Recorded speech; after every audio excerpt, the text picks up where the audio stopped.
pu négocier et aboutir à un surcoût de 11 milliards enlevé du projet. Finalement, de 85, le nombre de forages à réaliser est passé à 101.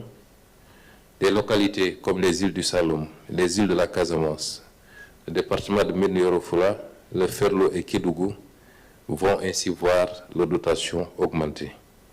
Ce projet, je l'avais lancé à Fass Touré le 3 février 2025.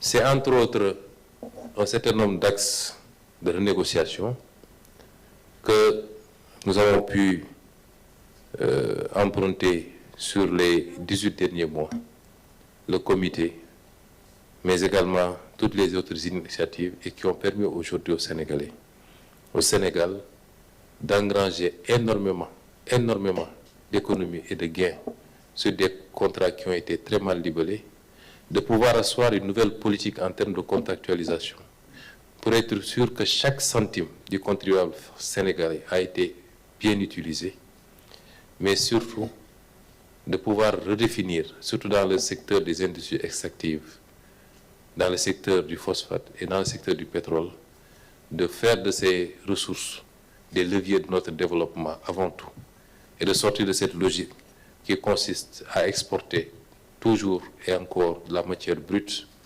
pour importer des produits finis beaucoup plus chers.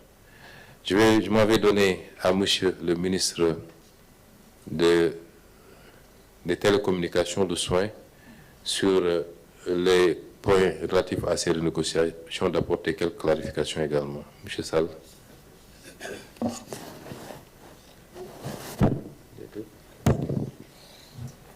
Merci beaucoup, Monsieur le Premier ministre. Bonjour à toutes et à tous.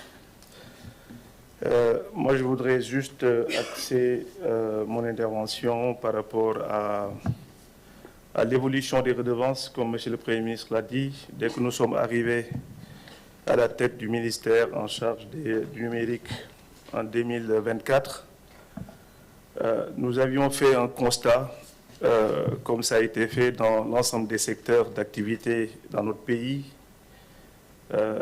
que sur le secteur des communications, également le secteur postal,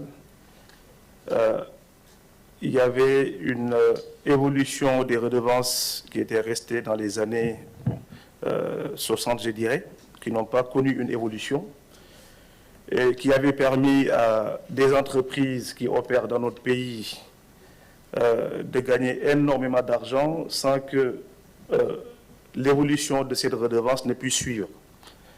Donc, fort de ce constat, nous avons fait évoluer les redevances dans le secteur postal et dans le secteur de la communication, qui a permis à l'État du Sénégal de recouvrer, en tout cas pour l'année 2026, parce que contrairement à ce qui a été fait dans le comité qui a été cité par le Premier ministre, nous avons démarré dès notre arrivée en 2024 et qui permettra en tout cas à l'État du Sénégal cette année en 2026 de recouvrer, ne serait-ce que sur ces deux secteurs, 17 milliards de francs CFA. Si on évolue dans le cadre du plan de redressement économique et social présenté par le Premier ministre, ça fait 51 milliards sur les 3 ans. 51 milliards sur 3 ans, ça peut paraître peu, en tout cas par rapport aux chiffres annoncés par le Premier ministre dans le cadre des mines et de l'énergie de manière générale. Mais il faut voir de là où on vient, parce qu'on était sur les 17 milliards en 2026, sur les années précédentes, on était à 100 millions de francs CFA. Parce que des entreprises venaient ici gagner jusqu'à 50 milliards par an, sauf que jusqu'en 2022, les redevances ne dépassaient pas 20 millions de francs CFA. Quand nous sommes arrivés par rapport, il y a des arrêtés qui ont été signés, qui ont fait évoluer de 20 à 75 millions, mais le fort de ce constat, ça n'a été pas recouvré. Donc nous avons fait le nécessaire pour que non seulement les montants dus puissent être recouvrés dans un premier temps, mais également de permettre que cette évolution-là puisse être effective. Et comme le Premier ministre l'a dit, et ça c'est quelque chose qu'il ne cesse en tout cas de nous dire, c'est pas recouvrer ces montants-là pour les garder au trésor public. C'est des projets parfois structurants qui aujourd'hui, en tout cas, ont un fort impact économique et social. Pour le cas d'espèces, nous avons estimé, en tout cas, faire ruisseler ces 17 milliards à travers des fonds qui vont permettre, par exemple, les journalistes, le secteur de la communication qui est en difficulté depuis quelques années, nous le savons, de permettre non seulement de mettre un fonds d'amorçage qui va permettre à ces entreprises, en tout cas, même si ça sert de fonds de garantie, d'avoir en tout cas un matelas assez confortable pour pouvoir les accompagner. Et cet accompagnement-là, avec un impact sur la société, parce que nous savons tous, la plupart des contenus que nous consommons ici au Sénégal, pour la plupart, viennent d'autres pays, des contenus que nous ne maîtrisons pas. Donc l'idée, c'était de mettre en place ce fonds qui va permettre aujourd'hui de permettre à ceux qui évoluent dans le secteur de l'audiovisuel de faire des contenus en rapport avec nos valeurs socio-culturelles. Ça, c'est hyper important.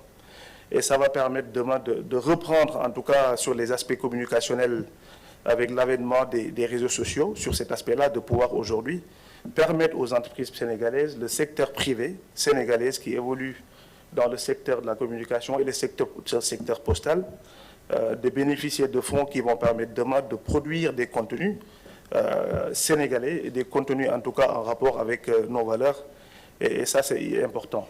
Mais également, un autre aspect par rapport également aux redevances liées aux fréquences. Nous avons également vu, en tout cas, des fréquences de pays étrangers également qui ne payaient pas. Le Sénégal est un pays très ouvert, ça se tenait à l'utiliser. En tout cas, nous sommes contre personne, mais nous estimons que les entreprises qui viennent, en tout cas, gagner de l'argent au Sénégal, que cet argent-là, une partie, puisse bénéficier du secteur dans lequel ils évoluent. Et ce qui a permis, au-delà même de la redevance audiovisuelle, mais également dans le secteur postal, où nous avons des entreprises qui se font, en tout cas sur les chiffres déclarés, chiffre d'affaires de 50 milliards par an, et jusqu'ici, c'était une redevance de 1%. Nous avons fait évoluer jusqu'à 4%, qui va permettre également aux entreprises qui évoluent dans le secteur de pouvoir bénéficier, en tout cas, de cet argent-là.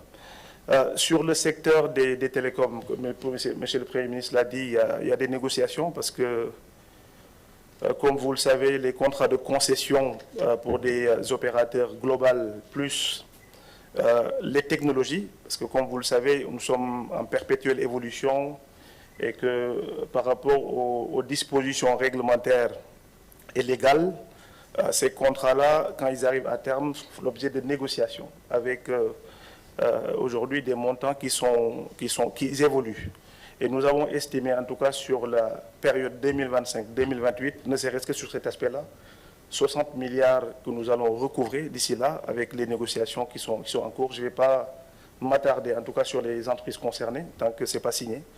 Mais de manière globale, sur ces deux aspects-là, il y a une projection avec des chiffres vraiment des fourchettes très basses, sur plus de 100 milliards avec l'impact plan sur la connectivité, mais également sur des aspects liés aux redevances sur le secteur de la communication, sur le secteur postal, mais également sur le secteur des télécommunications. Voilà, Monsieur le Premier ministre, ce que je voulais rajouter, en tout cas sur ces aspects-là. Merci beaucoup.